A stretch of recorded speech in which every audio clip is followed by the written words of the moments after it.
Okay, so let's get the elephant out of the room first before I go any further with this episode review of Boku no Hero Academia. This picture. When I posted this picture on Twitter today, like early this morning, many honestly thought I posted a hentai picture of Tsuyu. And I'm just going to go out of my way and let you know, no. Everything you saw there, that was also in the manga. And ever since that event in the manga, this scene became a meme. It was something that many used to do fan art and stuff of just because of how the manga panel looked, and now the anime, the way it looks, it looks really, really lewd, messed up. And I don't think that I'm the only one to think that while seeing this episode. So, just gonna let you know, FYI, that was not like anime original, that was also in the manga. So, look at Horikoshi, don't look at the anime studio, don't look at Studio Bones, look at Horikoshi. That's the man that actually did this. So anyways, with that being said though, this episode contains 3 different segments. It focuses on Tsuyu and TokoYami's fight with Ectoplasm, and then we have the second fight which focuses on Ojiro, not to be mistaken for Jiro, but you have it to where Ojiro and Ito work together against Loader, and then you have the third fight which focuses on Todoroki, Momo versus Aizawa.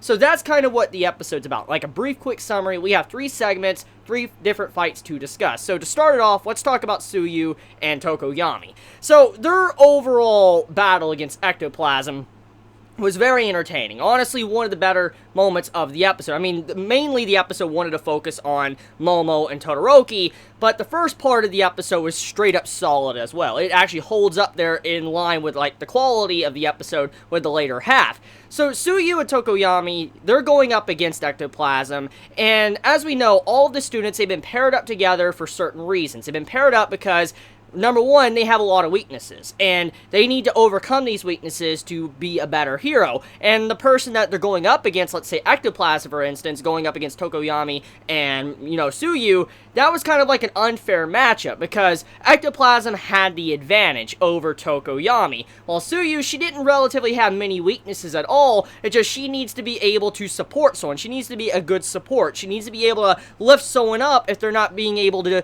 do things that they normally could do. Which in this case, that's what TokoYami's weakness was. TokoYami, as we know, he's a powerhouse. He's very strong. He's very skilled. His quirk is insane. We have seen that his quirk, his Dark Shadow, it's kind of cool. It's like a stand power, so to say. And we know that Dark Shadow gets more and more powerful as, it gets closer and closer at night. When it's in complete darkness, Dark Shadow is stronger. And so in this case, Dark Shadow, it has a crucial flaw. In the middle of light and all that, in the middle of the day, it's nowhere near as strong as it possibly could be. But also, Dark Shadow is a type of quirk to where it is good at long range, fighting from a distance, while the user of the quirk is just sitting back and all that, looking what he needs to do. And so in this case, Ectoplasm was striking at TokoYami's weakness, which is getting up close to him and fighting him. Now, let me explain this, okay? TokoYami, like I said, he's a ranged fighter.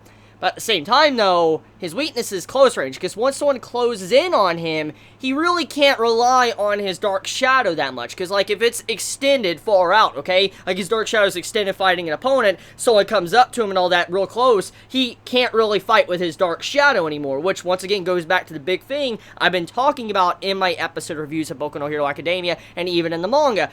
The heroes, or our characters, they can't always rely on one or the other. They can't always rely just on their body, and they can't always just rely on their quirk. They have to have a perfect balance between each other, because if they don't have a balance, then they're going to get their asses whooped. That's just common sense right there. And so what TokoYami needs to overcome is that he needs to know how to be able to fight without his quirk. When his quirk is like doing something else, like if he's fighting another opponent in a long range and then someone sneaks up on him and he's having to fight, he needs to be able to fight with close range combat while his quirk is doing something else. So he needs to get better with his body. He needs to be able to move, be sharper with it, and have more endurance and all of that. So that is one of his crucial weaknesses that you were seeing showcased in the first part of this episode. Now, once again, I want to point out, Tsuyu, as she was described, she doesn't relatively have any weaknesses. She overall is a very solid character in terms of just personality and everything about her, how she utilizes her tactics and stuff. She is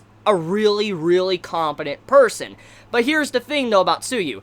she was more in the support role in this case. She was someone that was very gifted, but she needed to be able to boost someone up and make up for their flaws, their weaknesses. So that's what Tsuyu's test was, because just because you're strong, just because you are like a 10 out of 10, and you're like perfect basically on the board when it comes to testing stuff, does not automatically mean that you are going to win, or you're always going to be successful. Because even though you're good, you gotta remember, when people are beside you helping you out on the field, you gotta depend on them as well. It's not just a solo thing. Doing, hero work is not just by yourself. You constantly have to think about so many different things, working with other agencies, working with heroes, working with the police, and then, working with the civilians and stuff on the field that you're trying to protect, worrying about the buildings, the conditions and stuff of the environment, to the villain and all that. There's just so many things you have to process, and so it's not just a solo job. You cannot go into it with just your own self. Even though you're a skilled person, you have no fatal flaws, you still technically have some weaknesses if you're not able to work properly with someone. And that's what Tsuyu's test was. She had to properly work with TokoYami and help him out throughout his test. So besides just talking about the simplistic stuff, let's just say right now that, once again, I really love TokoYami. He's one of my personal favorites when it comes to Boku no Hero Academia. He's always been someone I truly loved just because of his design in general and the way his quirk reminds me of a Stan. It's cool. I really like TokoYami. I love it when he has screen time, and I mean, I think everybody now knows that I truly do like TokoYami. I love it when he's in the focus of an episode or a manga chapter, and seeing how he had like a good, chunk of this episode with Tsuyu, fighting with her and all that against Ectoplasm, it was truly enjoyable. I had a lot of fun. Just as a fan of the series, it was a really good section of the episode. Now, it was a little bit nasty when, Tsuyu had to puke up the handcuffs and all that because she was trying to hide it. That was a little bit disgusting, not gonna lie, but it was definitely smart. It fits in with, the frog-type traits when you think about it. Now, we gotta factor in Ectoplasm. As we know, all of the professional heroes, they are using a handicap. They're not able to move like they normally would. So we cannot take, these heroes fighting against the students as if they were going 100% maximum power, because they are having a handicap. Number one, they have it to where they cannot move around as fast as they would like. Number two, these are students, and even though they're going all in and trying to make it to where they lose, they do know that they need to hold back somewhat, because they cannot risk, really injuring the students to the point to where they are killed or they can never be a hero. They don't want to do that. So obviously, the, teachers, they have to hold back somewhat while fighting the students. So you cannot look at the teachers like, for instance, Ectoplasm and think that he's weak or whatever because he lost or got handcuffed. Even if he was slightly outsmarted, it does not matter though. He wasn't going 100% in, because if he did,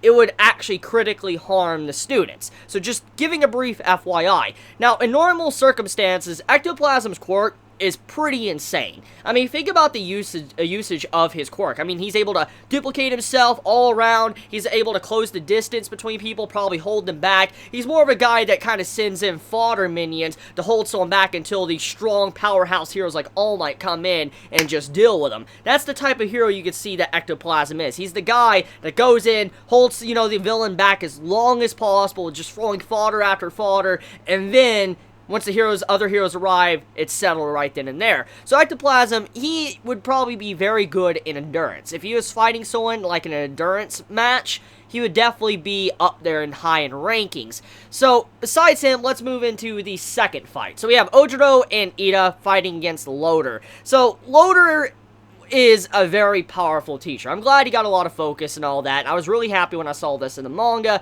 and just seeing how he was just underground digging all these holes and stuff, it would definitely be a villain that could be very troublesome to fight. Let's just picture it like this, okay? Loader, let's say this man, he was in the middle of a crowded city, okay? Let's just picture a major city, New York City, stereotypical. Just picture New York City, okay?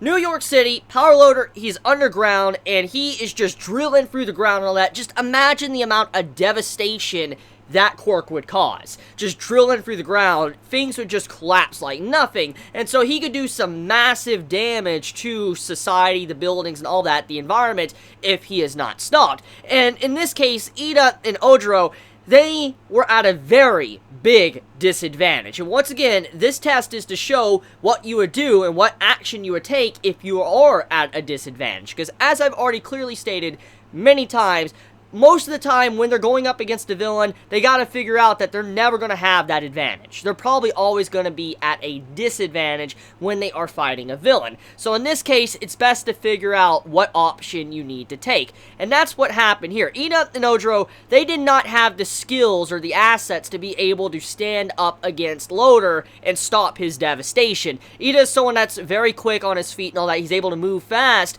but he can't fight someone if they're underground. For right now, with his limitations, he just can't go underground and start fighting people. And then Ojiro, he has his tail and all that, but even then, when you look at that, he's just not powerful enough to go underground and also stop a villain like that. So the best course of action would be to save the civilians probably in the area, get as many people out, and also try to seek help. Like, one of them needs to go and seek help, while the other tries to stall as long as possible while protecting the civilians. That is kind of the situation you have here. What Ida and Ojiro had to do was just to hold their ground. One had to go, one had to hold their ground, and they had to protect people and try to save as much as they could when it came to the buildings, to the people. So that's kind of what happened here. Now, anyways, besides that, we move into the third segment, which is probably the most important part of the episode. It is Momo and Todoroki. Now, as I've already stated, Momo, she got in through recommendation, and so did Todoroki. They aren't like the other students. They were initiated into UA because of recommendation, so they didn't have to do the exact same requirements. So Momo getting into the school through recommendation, it shows that she's high up there. She's a very gifted individual. But, as we know, since, the big training arc and all that, when we had that little mini tournament, we know that she has lost her self-confidence. It's been there. We've seen it here and there, and I've even pointed out constantly when we see Momo on screen that you could see that she lacks confidence, and it's been a big thing with her character that's constantly popped up. And after all of this time, it's finally being discussed and settled in this episode. Momo feels very inferior. She feels like she is not worthy to be a part of UA. She feels like she's not worthy to be, like, where she's at in the class. She feels like she isn't a proper hero. She can't be a proper hero because Todoroki is always so much better than her, and he was through a recommendation, and she was too, and she feels like she's just so much lower than him. And it's understandable. I mean, Todoroki, when you look at his track record, to his quirk and all that, his family and stuff, obviously many will feel like they just are not up to his standards. They're not as good as him.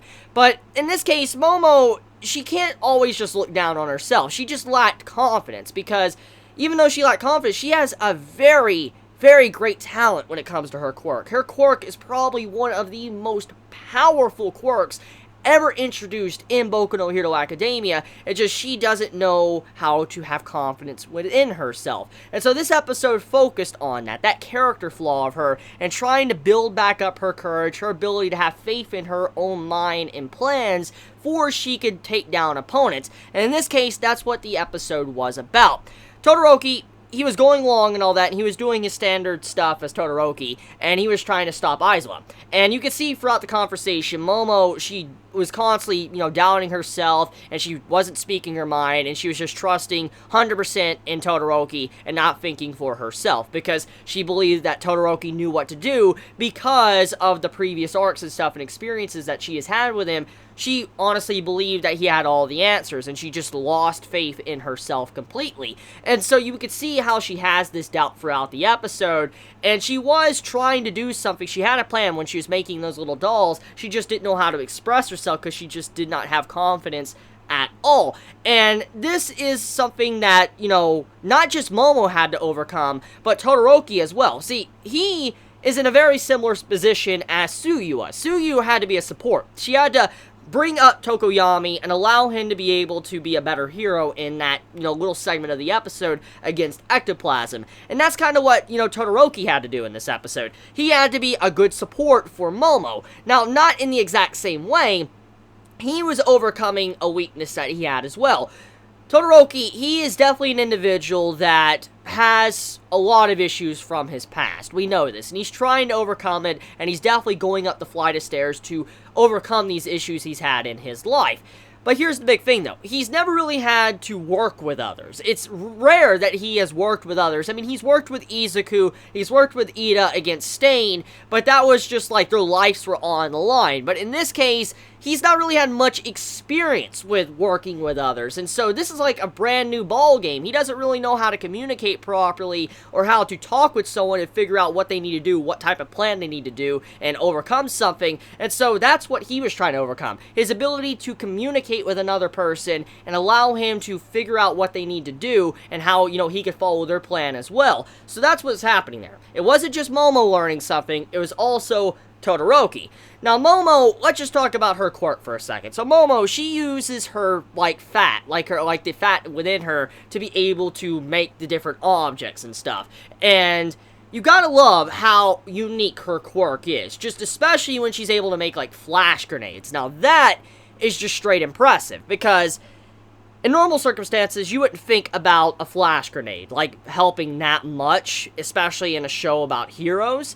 But it would definitely work in a lot of situations to be able to blind someone like Aizawa. Because Aizawa, as we know, he stops people from activating their quirk, but his quirk deactivates when he blinks. And so we could see that the man, he has some weaknesses, but he's very strong, and he's very good in hand-to-hand combat. We have seen this firsthand, that Aizawa is not someone that just completely relies on his quirk. He relies on hand-to-hand combat, and you can see he has mastered the art of a balance between the both things he has. For instance, his quirk and his physical raw power in his mind as well. He has figured out a perfect balance, and you can see that he is not someone you can underestimate. Even someone like Todoroki, which has such a gifted quirk, and Momo, which has an amazing quirk as well, it does not mean that they're always going to win, because Aizawa is just so experienced, and he had just this nice, balance between everything. But the only reason why they won wasn't just because of the planning, it was actually because Aizawa was soft. Now, there was a scene at the end when Momo used the flash grenades and all that, and they finally captured Aizawa. Aizawa could have done something a little bit different. He could have, went in for Momo because she made a mistake. She slipped and missed the handle and all that. He could have went in and just stopped her. But here's the thing, though.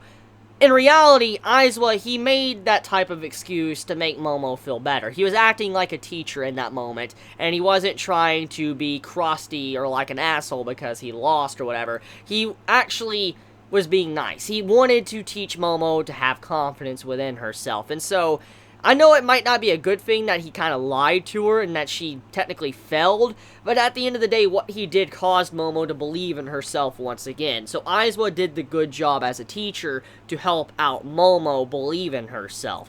So Aizawa, he would have won that. He definitely would have won and probably stopped the students, but he lost because he put teaching over anything else in that moment, which he should, because he is a teacher.